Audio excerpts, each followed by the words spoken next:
LifeLock, how can I help? The IRS said I filed my return, But I haven't. 1 in 4 tax-paying Americans has paid the price of identity fraud. What do I do? My refund, though. I'm freaking out. Don't worry, I can fix this. LifeLock fixes identity theft guaranteed and gets your money back with up to $3 million in coverage. I'm so relieved. No problem. I'll be with you every step of the way. 1 in 4 was a fraud-paying American. Not anymore. Save up to 40% your first year. Visit LifeLock.com/podcast. Terms apply. Are you on Substack? Because I am, and I'd love to connect with you there. I process things there over Saturdays and Sundays, days off, sometimes weeknights as I'm researching and reading other articles, and it inspires me to write things where I'm going deeper into the behind the scenes of what some of the episodes on A World of Difference are all about. I'd love to connect with you there. So if you are on Substack, find me. You can go to loriadamsbrown.substack.com as a free, or I would prefer a paid subscriber, because then you get access to more of the in-depth things that are exclusively for my paid subscribers. I keep my prices as low as they can be on Substack, as low as they allow. But I do believe in being paid for my work, and I believe you should be paid for yours too. So join me there and let's make a difference together. Welcome to the A World of Difference podcast. I'm Lori Adams Brown, and this is a podcast for those who are different and want to make a difference. Welcome back to A World of Difference, the podcast where we explore how our differences become our greatest strengths, and where real stories from real people remind us that we are never alone on this journey. I'm your host, Lori Adams Brown, strategic transformation executive, founder of Brava Global Advisory, and somebody who believes deeply that your voice matters and that difference is a gift, not a liability. Today's guest is someone whose story stopped me in my tracks when I heard it at Google recently, sitting next to her at lunch, because it's the kind of story that reminds you what human resilience actually looks like when it's lived, not performed. Nuray Yilmaz is a first-generation immigrant, a storyteller, an author, and a community builder. She grew up in a small farming village in eastern Turkey, a place where the future for girls often arrived pre-written. Early marriage, farming work, and a life close to home, Nuray chose a different page. Before she turned 13, she lost both of her parents to cancer. In the absence of that safety net, she found her anchor, education. Boarding school followed, then university, then one of the most defining decisions of her life. 2018, she moved to the United States through an au pair cultural exchange program, arriving with limited English, no established support system, and nothing but courage and curiosity.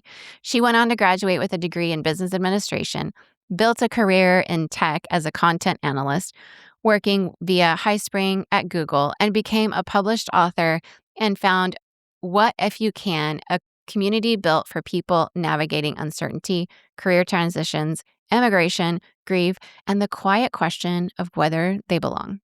Nuray's work sits at the intersection of technology, education, and storytelling, and her life is proof that the most uncertain beginnings can grow into lives defined by purpose, connection, and hope. Nuray, welcome to A World of Difference. I'm so excited you're here.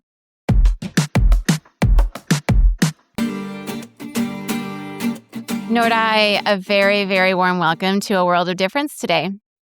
Thank you for having me. I am really excited to learn more about you, your fascinating life story, all the things that happened that led you to our meeting through Women XAI, which is another shout out to Jenny K. Pollock and Rayu to bring together incredible women. And you and I recently sat at Google at a Women XAI event and for the birthday and really got to know each other a little bit better over lunch. And that's why we're doing this interview today, because I just know that this audience of difference makers is going to really resonate with different parts of your story and your global background, and be really inspired by who you are as a person. So I want to start off with just saying, anytime people share things that in their background that are hard and that they've learned the lessons from, I just want to acknowledge that we're going to brush through some things, and there's so much more to who you are. And thank God you're a writer, because you've written a lot about this.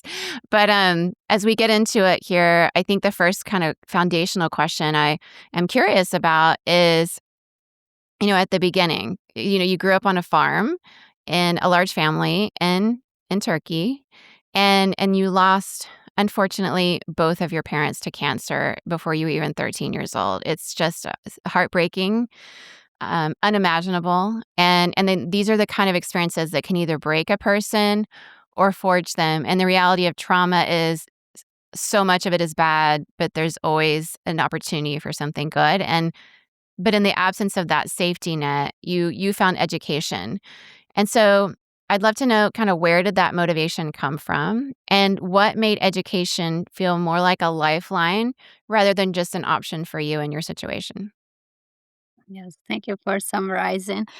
And I think for me, like growing up in a farm, I grew up very like free compared to people who grow up in the city. Like I will just get up 5 a.m. and take the cows and sheep to the 6 hours mountain, and then I will just sing opera to the and say echo. And then I think that spirit carried with me, and then I always wanted to leave that village because seeing my older sisters and my other peers, they all got married at such a young age. Then they had a kid, and they were not happy, and seeing their life, I made my mind that I will escape from here. And then I started reading book when I went to boarding school because my village didn't have a school. So age 7, I just, in a cold winter days, I would just read books and books because nothing else would keep me busy. And books opened my mind, and then they showed me different stories. And then all those books inspired me that I can be one of them. I can be one of the character. I can just be all around the world. But I needed to somehow make it. Somehow that became just the education just opened many doors for me because it was easy to access all the resources and then find the good mentors and teachers. Well, you're not alone in being a reader on this podcast. We have a lot of authors on here, and we're so glad to welcome you as another one. And the reality is I always find it fascinating because we understand in writing books that there's this hero's journey, which is, the way people describe what people write about in books in that regard. And yet it's so clear to see the hero's journey in your life that you were in a situation, you faced adversity. There were people along your journey in your past. Some helped, some didn't.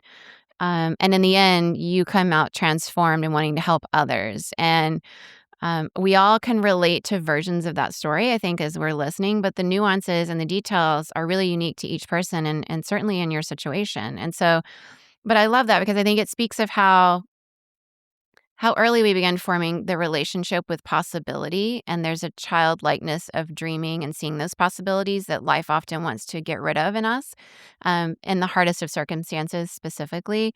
And since you grew up in this very conservative Muslim village in Turkey, where the expected path for girls was very narrowly defined.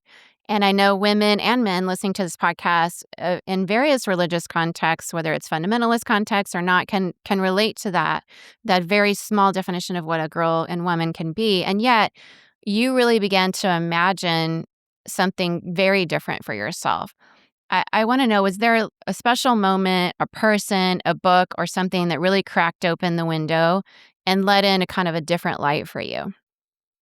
Yeah, so actually, it started with my father. My father was my parents didn't know how to write and read. They were farmers, and then my sisters, my 3 older sisters, they still don't know these days how to write and read. And then they got married with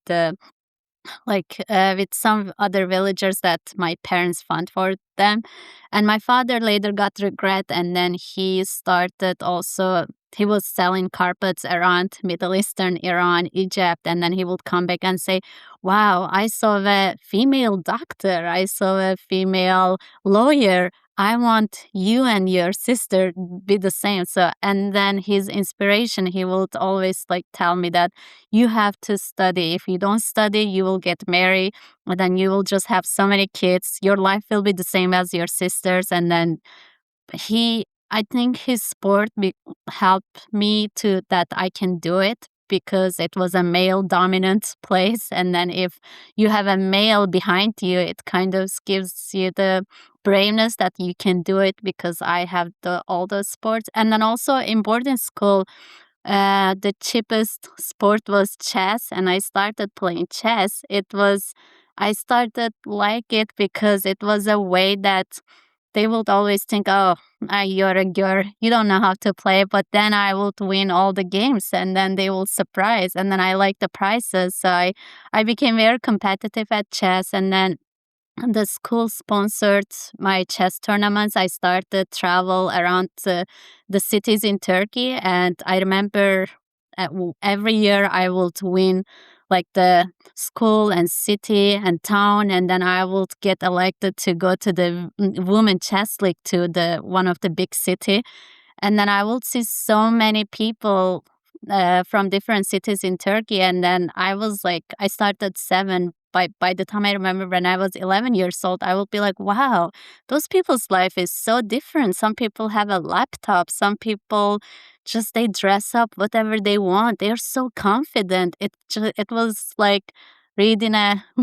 books that I will see those characters in person. And then I think just being at different cities, meeting different people, that just inspired me that the world is bigger than I imagined, and that just helped me to stay motivated more that I can do it, even though the circumstances were really hard because I had 11 other siblings, no money, and I didn't even know how I am going to make it to high school or university, because most of the high schools in my town that they were mostly male, they would accept less women because they would always say, oh, you're a woman, you shouldn't be here.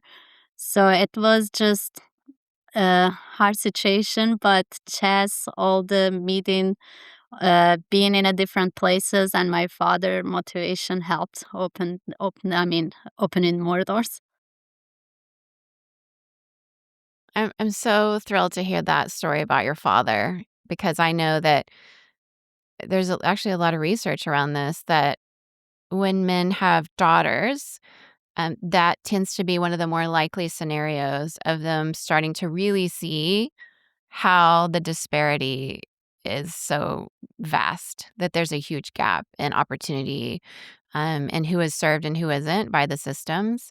I mean, I think some of the research is around even male CEOs, that suddenly will start to see even the talent and promotions and hiring in their own organization differently if they have daughters. Incidentally, it doesn't seem to change over their mothers or their wives, but there is something for some reason about the male experience overall. And I don't know, maybe something about viewing the daughter as an extension of themselves, or watching her grow up in the process of that, realizing his opportunities were really different than what she's being offered, how she's being viewed, and even the advice she's being given. And so, really grateful that you had a dad who was able to see that in you and even verbally share that. I'm sure there were so many other messages that were telling you just the opposite.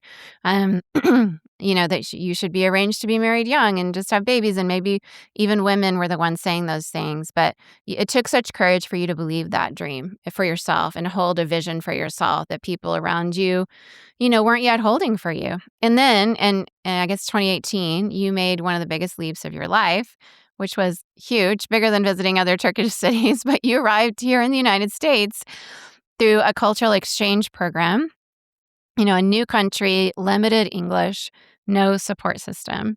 So take us to that experience, and what did it teach you about adaptability, identity, and what you were truly capable of? Yes. So, losing my parents from cancer before 2010, I was just turning 13 years old, and it was a really hard times. And then I loved farm life, and then suddenly my brother was like, "Oh, we are not coming to the farm, and you're coming to the city that we live, the city called Izmir." And then I was like, okay. And then it was my last year of middle school. I just went to a new big city, and I had the accent because my mother language is Kurdish. And then suddenly I had to speak Turkish all the time. And then I had to fit in that society. and learning new language. It felt like learning new language, even though I knew Turkish in school, but still it was different. And I think that I had my big challenge because I was the only one who came from an unknown village and everyone else was just familiar. They were they knew that, they knew everything, and then everyone thought, oh, this villager girl, but she probably doesn't know any classes or anything. They were always underestimate me because I had a really thick accent. But then actually I turned that into a positive thing. I studied so hard to prove myself, which it worked. I did prove myself. I was top 5 student. And from there, going to high school, the same from university, going to university. And I started the university town. I was very like extrovert, social. And then I just joined charities. Like I would be a leader, education leader that will help me to meet other people. And then just being out of my comfort zone, even though I was really shy, I was coming through a big grave, but I needed to distract myself with good things. And then I just realized that the distraction is I needed to be busy, something that I enjoy and meaningful. Nice people help me. They gave me scholarship or they somehow helped me to teach me how to apply university. And then I just wanted to give back that to community. And then I was lucky enough that there were so many charities needed help. And starting from there, I built my confidence. And then I met some other people that they were volunteer working around the world. They were traveling the world. They told me, oh, there's a cultural exchange program. You can go those places first. I tried Denmark. I worked in a farm. And then I met so many people around the world, and I even didn't know California was existed until I remember one morning I was asking that guy, "What are you eating?" He was like, "Oh, avocado toast." I will be like, "Avocado?" I remember in Turkey, avocado. I mean, in my neighborhood, we will just give it to animals because we didn't know avocado is edible. So, and then I'll be like, oh, I didn't know this is edible. And he will be like, yeah, this is very expensive. And then I was like, oh my gosh, that should be my business when I go back. But that didn't work. Nobody liked avocado taste in Turkey. So, and then just Denmark inspired me to learn English there because I had a broken English that I learned from high school and university classes. And going back to Turkey, I realized that, oh, I needed, uh, as a woman, if I stayed in a Muslim country, there were really less opportunities. So somehow I needed to escape. And then I started just asking everyone and researching on the internet. The good thing about the education, I learned how to research and then how to ask, how to communicate. And then I somehow used those skills and then I applied those skills. And then I kind of did a cold call and all of sales and business development skills. And then some people just sent me so many options and then I tried all of them. And then that's our pair program. And I was like, oh, I don't know, agency looks so expensive. Like to come as a cultural exchange program to apply J1 visa, you need to have some little bit budget. And then I just found it so expensive. And then I started looking at the Facebook groups and then I just post on those cultural exchange groups about me. Hey, this is me. I would like to learn English. I can like teach Turkish. And then I got lucky. There was a family, the Russian mom and Turkish father. They were like, oh, we need someone who can teach Turkish to our kids. And we just had an interview and then it worked out. I supposed to come October 2017, but then during that time, the political issue, they kind of suspended visa for Muslim countries and Turkey was one of them. So, and then I was like, okay, well, I guess no US, I won't be able to come. But then after a year later, we chatted again and then the visa situation got a little better and then I was able to get it. And then I just came as with J1 visa and my visa was for 2 years. And somehow it worked out. I learned English. I learned how to have to get my education here. And during that time, I met my husband. He's helped I mean, his support and his help opened many doors for me to be able to stay here and finish my university. I'm, first of all, so sorry that you experienced all those visa difficulties back in that time. I was living in Singapore when all that was going on, but as a US citizen, and it was very troubling to see how we were treating people with visas from certain Muslim countries, and even the things that were being said from our from the White House.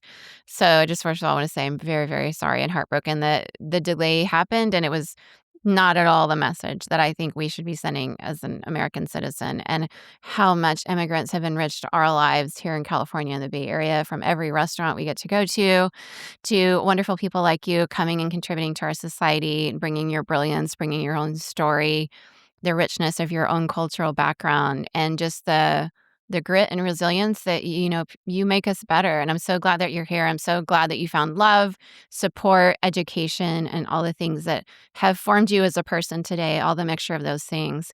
And everything you've described, it really required you to have this learning agility that you had to learn continuously. You really put yourself out there. Were eager to learn. You learned English. That's not an easy language to learn. But you also had to learn, even within Turkey, how to speak in a different accent. You had to learn so many things, often without a roadmap or even a mentor who was already in the room who could really sponsor you and open those doors for you. But as a first generation immigrant who's building your career here now in Silicon Valley in tech, um, what role do you think education and the self-learning part play in leveling up your path? And then what tools or mindsets really made the biggest difference, especially for people who are resourceful but maybe resource limited? Yes, I think first of all, like getting higher education helps a lot for a first generation immigrant because you learn to use more tools. You learn how to, I don't communication. You learn how to ask help because we learn to be independent. We learn to just do everything by ourselves and not ask questions, especially as a woman. We don't know how to ask questions. We are just scared. It's just a cultural background, especially when you're immigrant. You're like, I can do it. I can do it. But you cannot actually. You need to ask other people. It's just like reading a book that you learn from them. The same thing with education and mentor. There are amazing people that they are always ready to mentor and give back to community. So I think finding a good charity that they are happy to mentor you or find a mentor for you, or even the school resources, using all the resources, like put time to invest on your connection. Like there is limited time. Especially, I mean, in a diverse country, you can meet amazing people and then you can learn so much from them and just get good connection, and then try to have 30 minutes virtual or in-person chat, and then do your best to find out your questions or get the help as much as you can. I think help gives the motivation and lift you up. And yeah, I guess what else I would say, I'll yeah, just joining right community helps a lot. Like we met Women AI community. So yeah, the right community also lift you up.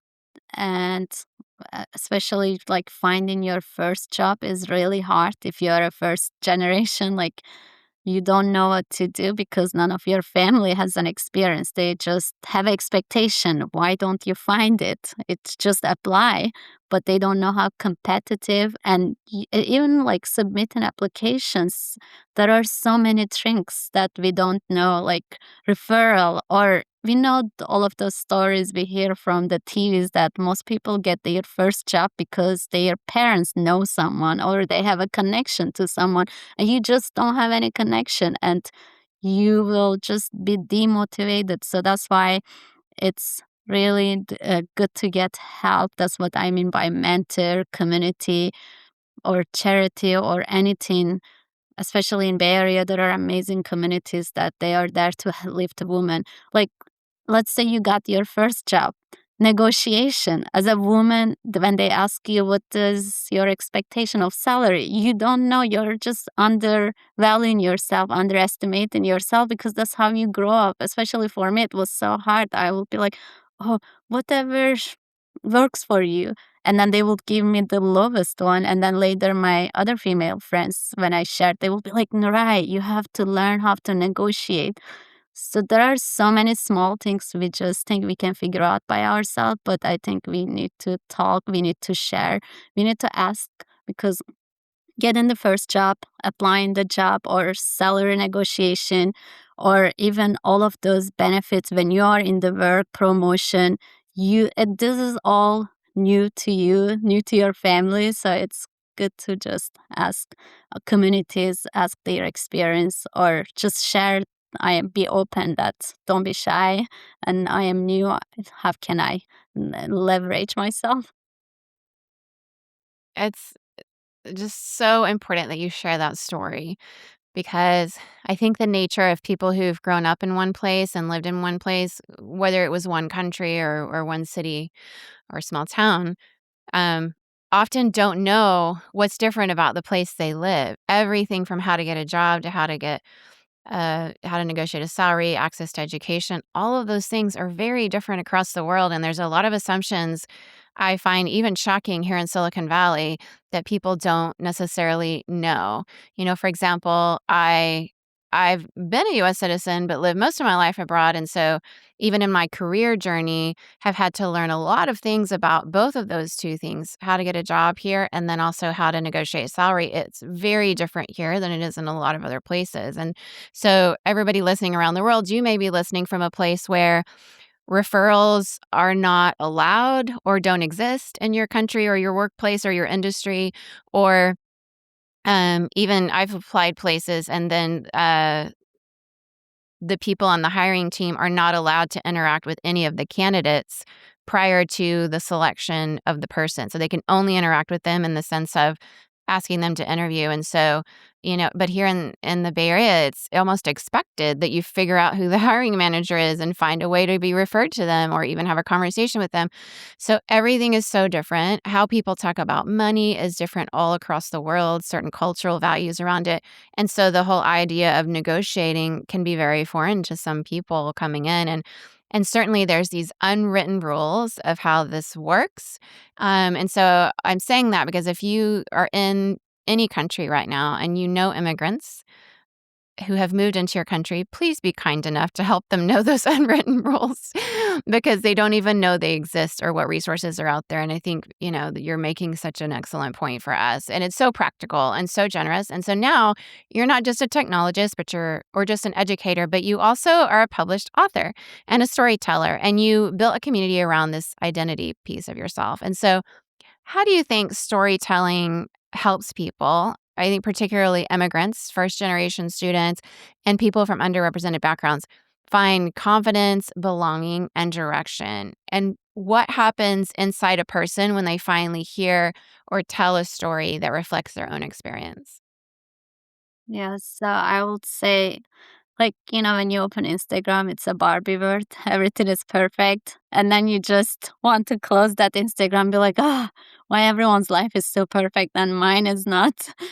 But when you see other people's stories that, wow, they are going through such a difficult, and they are openly sharing that. And then they are also sharing how that challenge helped them to be who they are right now, or how did they overcome those challenges. And then you just realize that you're not alone. I think the community, I grew up in a village with 11 other siblings. I always surrounded by a community. Even boarding school, I shared my room with 7 other girls every year.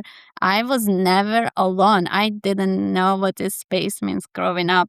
So suddenly you're in a space that you just feel different, alone, because you just see the shine, just the sun, but you don't see the rain. I just feel like it's nice to see the rain sometimes and then learn and then enjoy the sun, and uh, just be okay with the rainy days and cloudy days. So I mean, my point is it just I think the community, like sharing, helps to be supported. It's like a child, like when you raise a child, the child cannot grow by themselves. They need your help. They need like a village. They need all the support. They need the caretaker, even sometimes the parents, grandparents, they are not enough. They need the additional support. And then I think as a human, we always need that additional information, like the necessary one, and that comes with the story, because everyone has a unique story, and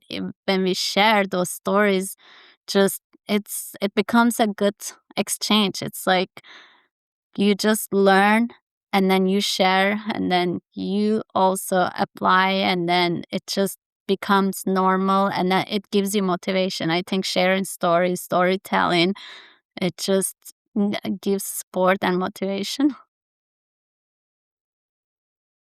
I agree. And here in California, we don't get a lot of rain, although we did last night. But it is such a good metaphor in so many ways, because if we just present these polished versions of ourselves, it doesn't give space for the reality that this human life doesn't get experienced if you live long enough without some version of suffering or trauma, big T or little t. And it really creates a space for people to say, maybe this story isn't exactly like the details of mine, but it mirrors something about my own experience. And it gives people that freedom to say, me too, or I went through something similar, or to even know that these stories have endings that we get to also help create. And it doesn't have to be a beautiful bow at the end like a Disney princess, but it has a lot of grit and nuance and rawness, authenticity, and it's very human. And so I think that you being so open with your story is both fascinating and inspiring. And I can imagine people hearing your story, just like me, can resonate with parts of it and are in awe and wonder about what you've done. And it gives such inspiration for others. And so in this podcast, we like to talk about changing the world, but not in grandiose ways necessarily, but really just our little corner of it. And sometimes people have global roles, or they live in multiple countries or have. And so, but I think this is the work that changes the world, not a headline, but in person, quality, quietly, in real time. And so when you look at your life and who you are and what your values are and what you've experienced, what kind of difference are you ultimately trying to make through your work and this whole what if you can community, which is so great? And for somebody listening right now who really sees themselves in your story, that first generation student maybe in the United States or Europe or Australia, and then the immigrant professional, the person really daring to imagine more, and what is the most important thing you would say to them? Yeah, I would say it is hard. It is hard to start from zero, even if you know the language. Still hard, because suddenly you have to create a community. You have to find where to bike, where to walk, where to get food. It's the same. Like once you figure out where to get food, where to live, and then the other questions comes: where to find friends, what do I like, where to find my hobbies. It takes time. Be patient, and also just be out of your comfort zone. It's okay. Like explore, go on exploration. If you feel depressed, it's okay to feel depressed. Just walk while you're crying, and then you might just go open a really nice community. And these days, there are so many apps and so many communities, so many events happening. Just try to find something that you like it, and then just open your heart, and then be positive, and don't listen your negative voice. Overcome and be say, I'm going to meet one amazing person today. Every time you go to gym or those communities or anything, even your coworker, just say, I am going to learn their stories. I am here to just learn their stories, see if I want to continue, if I want to be in one of the chapter.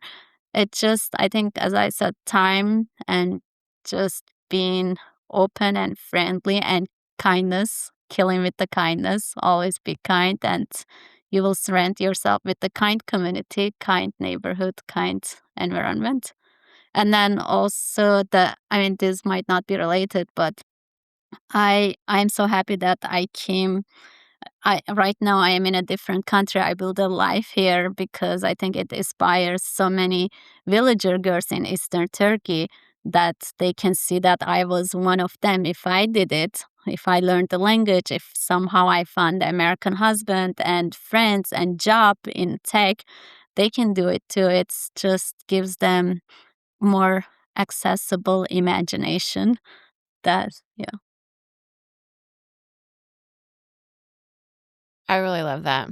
A couple of the phrases you said, and maybe even titles of your next two books, but one was "Walk in the rain," or "Walk as you're crying." That was it. Walk when you're crying, and then that's a really powerful way to summarize how you've approached it. That it's okay to feel, it's okay to be depressed, but keep going. And maybe even the walking can be its own version of healing. Smelling some flowers along the way, and then and the other one about just the being able to imagine oneself in your position is part of the why of what you do. You did it for yourself, but you also think back to the girl that you were and all those little girls growing up in a Muslim farming community in Eastern Turkey that have not been given an imagination of what it could look like to be in tech, to live in the United States, to have an American husband. These are things that so many of them would never dare to dream or even have an ability to imagine, maybe, if it weren't for you. And it reminds me of this Maya Angelou quote that I quote all the time, but it's, sometimes when a woman stands up for herself, she, without knowing it or perhaps without even realizing it, stands up for all women. And so I think that is the power of your story, is you're living a life, a dream that you dreamt, and you went after it. You didn't expect anybody else to come save you, but you did your part. And also, it takes a village everywhere you go. And so you're definitely giving credit to all the people who've helped you along your journey, your hero's journey until now. And you're also the kind of person who's been transformed and wanting to go back and help others. And I think it's just so beautiful who you are, your story, what you're all about, and the difference that you're bringing and difference you're making. So thank you so much, Nuray, for sharing who you are with us here on the podcast today. How can people find you, your book, your community, more of what you're doing and the writing you're doing? Yes, so I have a book called Learn Chess with Jason and Nuray. That's how I met my husband. The first date we played chess. So I made this chess book for the kids, but it's for everyone who wants to learn chess. That's on Amazon. And my community, What If You Can, I try to do once in a month events that we journal and by the lake in the nature and picnic and talk to our younger version or our older version and just all of the version. So you can find me on Instagram and LinkedIn. On LinkedIn, you can Nuray Crying Yilmaz, and Instagram is Nuray Crying. Thank you. Nuray, thank you so much for being on the show today and for just bringing your light and your brilliance, giving us permission to be human, reminding us to walk when we're crying, and that the power of community is very, very, very strong, especially as we tell our stories within it. Thanks for being on the show today. Thank you so much for having me and sharing my story. I'm going to have you join our difference makers in a bit. But for this interview, I just want to say to everybody, go find Nuray and LinkedIn or Instagram or wherever she is and find more of her writing and thought leadership. This conversation with Nuray has been such a gift. I'm so grateful for her openness, her honesty, and for the way she turned her own journey into a bridge for other people. From a farming village in Eastern Turkey to Mountain View, California, from grief to Google to community, that is a world of difference. And it matters so much more than you know. To everyone listening, if today's episode moved you, challenged you, or reminded you of somebody you love, please share it. Send it to those people in your life who need to hear that their story is not a limitation. It's their greatest strength. And you can find all of our episodes, resources, and community at aworldofdifferencepodcast.com.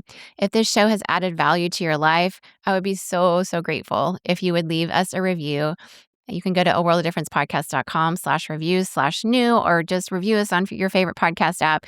It takes 2 minutes and it really helps us to reach the people who need us most, including this episode with Nuray and her incredible, inspiring story.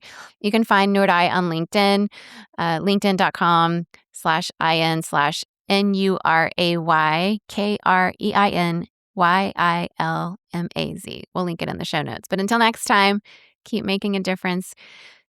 Who you are in the world matters. And I'm Lori Adams Brown, and this has been A World of Difference. Okay, difference makers, I know you, and I know when you hear something you really enjoyed and you learned from it, you want to share it. I am like that too, which is why I love to promote guests on this podcast for you to get to hear them yourself. Sometimes they write books, sometimes they write on Substack, sometimes they podcast, sometimes their voice is just every day in the workplace where they live and impact their communities in a variety of ways with all the hats that they wear. So if you enjoyed this episode, and I hope that you did, please share it with a friend, a parent, a neighbor, somebody you went to boarding school with back in the day, somebody at work, your boss, people on your team, because this is a message they needed to hear.